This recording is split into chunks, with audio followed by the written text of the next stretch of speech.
Hello everyone, welcome back to the channel. Hope you are doing well and fine, and in today's video I'll be showing you how to link Apple Card to Intuit Credit Karma.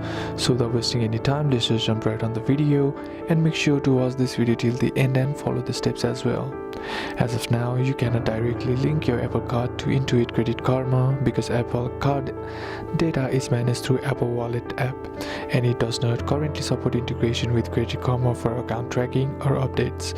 However, here are some alternative ways to manage your Apple Card details alongside with your Credit Card Karma account.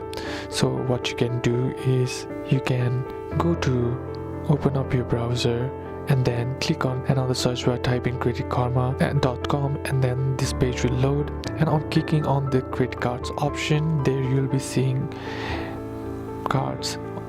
You'll be able to see the option that says sub cards only, and you aren't able to see the option to add card anywhere.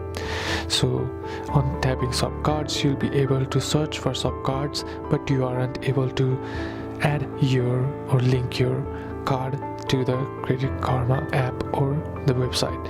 So as of now, there is no option to directly link your Apple Card to Intuit Credit Karma. So what you can do is just wait for further updates. So that's basically what you can do, and that's it for today's video, guys. Hope this video was useful to you. Leave a like if it did, comment down below what the next video should be on, consider subbing to the channel. Thanks for watching. Bye bye.